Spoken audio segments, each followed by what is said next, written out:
Welcome in, everybody. I hope you're doing well. This is Ryan. I'm going rogue, and it's a holiday, so I'm having to record this on what is a really challenging situation. So we're just going to screen share today. But a lot of people, been asking for some very specific mock drafts. So I wanted to get you one of those just to get you ready for your Christmas holiday and the Chiefs game. So I appreciate the inputs, and we're going to take a look at what a couple of scenarios in the first round, and then what we can get done overall for the Chiefs here, as we know that some things are going to shift. And even now, quarterback becomes a possibility on day three. I don't think it can be before that. That would be kind of a wasted effort, even with Patrick's injury. So we're going to include some of that and take a look at what's available.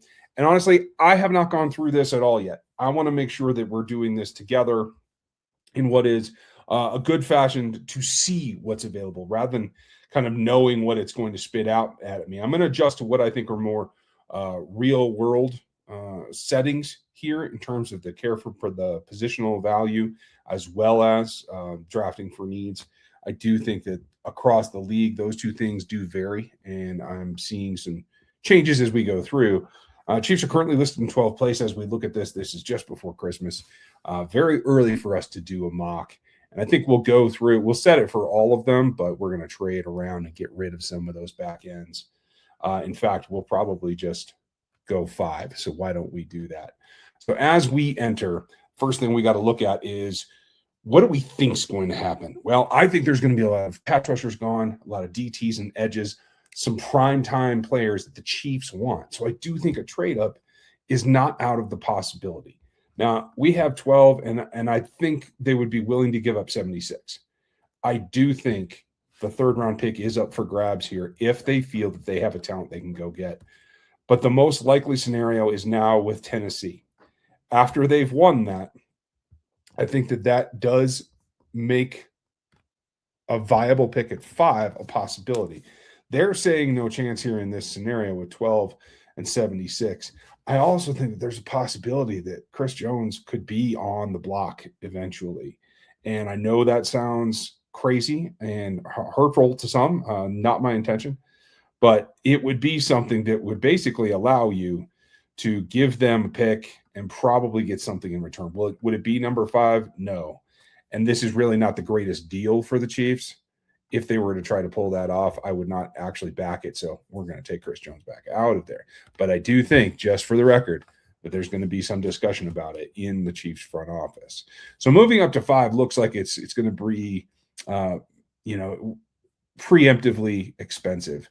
I do think that the difference could be in Arizona. That's something that we could get done. Get up to 6 to possibly get one of the top defensive talents, because I do think that this is becoming what I feel is a 2 quarterback class in the first round. And I'm not even sure both of them are going to come out for the draft. So to be clear, I'm not sure how much quarterback demand is going to be there. So for right now, we're just taking a look at what it might cost us to move around. If we wanted to try to get up to 8, could we do that with 44 and 76? No. We're going to have to throw in something else. But it looks like more than likely we can move up to 8 from 12 for a 4th round pick. And I think that's definitely justifiable, maybe even a lower one. We'll find that out. We'll come back to that scenario.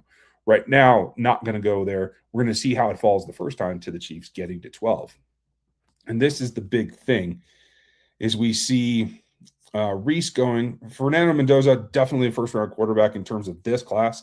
And I do think he and Dante Moore, who goes right behind him, are the only 2 that I've seen to this point. Now, someone will get pulled into the first round.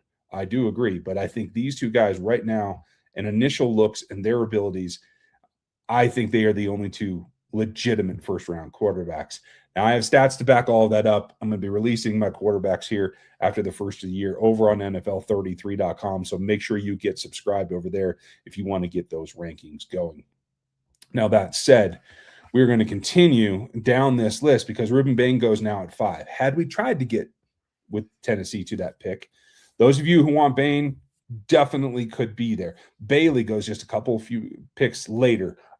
Peter Woods, I have not done film on yet. I don't know that he's truly, from what I've heard from other people who have, truly a top 10, but we'll see what happens.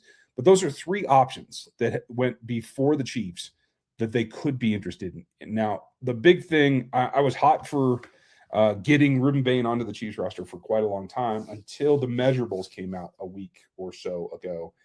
And understanding that he is a sub 31-inch arm at edge is extremely problematic. You are looking at a bare minimum in the 33 range for most edge rushers. I think, in particular, for Steve Spagnuolo, he wants more like 34 plus. So I don't know that he's even an option. And I've even heard that there are teams that, because of that and a couple of things on the field, that they have them listed as a second-round pick. So that's difficult to see happening. So I just wanted to put that out there. Everybody's a lot of running back positive people in Chiefs Kingdom right now. Jeremiah Love is going in the top 10 almost consistently.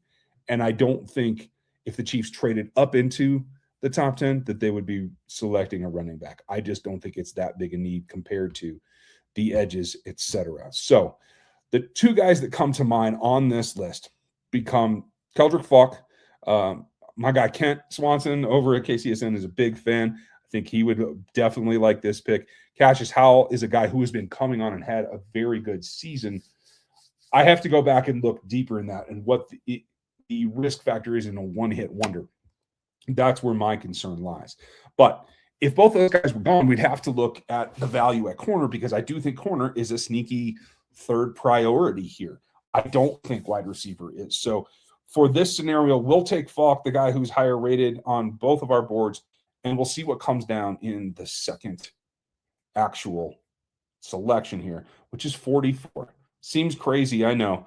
Not what we're used to, but we're getting into where that area becomes very, very doable. They could have tried to trade back up into the first round with this 44th pick. I do think that's viable, and we'll do that on another day. But this initial pick, initial look, I want to make sure that we're taking a good look at positions of need. Now, there is still a possibility that offensive tackle could be in the mix as well. We don't know the prognosis for Jalen Moore. We do feel pretty comfortable with the prognosis for Jeff Simmons. And Esapole may not even play on Christmas Day. So what we thought could be a swing tackle situation, we're not sure that we're going to have a complete evaluation on that. So that would be an option here. I don't see anybody standing out to me that I think we have to go with to go get that done. So as I stand here, a couple of guys that stand out as possibilities to me. Now, Jackus, I do like him. If we hadn't gone with an edge rusher first, I would consider this as a secondary here. But I do like the corner here, Abney from Arizona State, I do think that's a possibility. And Halsey, I have not done enough film on. I want to hope that the center field possibility is decent. When you look at what you're getting from him, forced interceptions, it's decent, but that's not a huge ballpoint game maker. You can see his forcing completion rate is 66th in the nation. I would like more than that if I'm going to spend on a safety in the second round. So I'm much more apt to go with a corner. And Chris Johnson has some very good reviews. I'm not sure if everybody agrees, but he's got 9 forced incompletions. At the corner group, that's even worse in terms of ranking, even though it's more total volume. So we would have to consider that. But Abney, I think when you look at what he's able to produce, 53rd in forced incompletions, completion percentage down in the 40s. I do like that. Obviously, this is all before any speed testing, et cetera. And I do think he's got functional speed. I don't know if he got the top gear. So we're going to take a chance on a corner in the second and see where that goes. See if that gets us to where we want to be. And I think we'll make another selection, and then we'll let it run out and see what we get to. This is the range where you start to see some of the drop-down quarterbacks. Nussmeier is a third-round pick. Still think that's too high for the Chiefs to take. But I do think that there's, on a lark, there's a way. Here's Mateer. That's an interesting one as well. I think both those guys might survive farther down as we look. And I do think there's World. World as a fringe top 100, I am comfortable with, and I think he could be a project. So we can see if we can trade back a little bit. We can go back to 81 and try to pick something up. But the Jaguars are being stingy, so I don't really want to help them out. And they're the only team really interested. So 76 for 81, and they want to give us a couple of other picks. I don't really see that happening. So I'd like 91, but if I get 100, I could make it work. And I'll give you 212 and 204 because I don't want those anyway. Or 190. Still only has a 51% chance, but we'll give it a shot. And this rate for this scenario, maybe we'll just give more away and we'll get that done. So we are going to move down 5 slots. We'll see what happens here. And what we saw come off the board was Price, the halfback, tight end, Bell, Trigg, nobody that we wanted. So I feel like we're in pretty good shape here, doing what we need to do. And I think as the Chiefs get to the point where they're trying to make these adjustments, we can go back down and we can look at somebody like Isaiah World and consider that as a possibility unless we have better offers yet again. Miami wants to give us something, and it's not the greatest deal. So I'm not going to take it, and we're just going to pick out these picks. So what we're going to do is go position of need. It's a bit of a stretch, but I think the Chiefs need to do what they need to do and not mess too much around. And then we have to take a look at what we can shore up. Now, it's been an offensive exercise in Indiana. So I haven't done film on all of the corners yet. So I'm a little reluctant here. But what I do see is a primetime playmaker at the linebacker level that with Drew Tranquil on his way out the door, I think you would have to look at. And so taking Jacob Rodriguez at 91 does make some sense to me. We're going to go down to 129 and see what that looks like. And this is shaping up to be a scenario where there's some fringe reaches here, but they're also taking care of business, taking care of getting things squared away. And this comes to the point where now at pick 129, where we're into the fringe 4th, 5th round, a backup quarterback could be on the board. And you have some choices here. Cade Klubnik, Drew Aller, both need to continue to progress. Klubnik started hot originally. Aller was hot last season. I think, honestly, on this list, the best guy to come in and actually run an offense might likely be Carson Beck. But for the Chiefs, knowing that this is going to be a prodigy, somebody that will eventually back up Patrick Mahomes, might have to start some games early, I think for fitting what they're doing on the offensive side, it could be Klubnik. I'm at a toss-up between these three, so let's just go with the guy that's got a little bit more flavor. At least that's how I feel. And we'll see how this goes out. We'll take Beck just as a day 3 quarterback that you think might be able to fill in some and grow into the backup slot. I think that's worth having. Don't really care about the grades here, but we're going to see what happens. And you see as the reaches came, that certainly does degrade. But these 2 picks ranged pretty well. I'm fairly happy with this. And I think that that is a good place to start for the Kansas City Chiefs. So I hope you guys have a great Christmas. I hope you're ready and will join us post-game. I know it's a weird holiday. We're going to be online and give you what we can.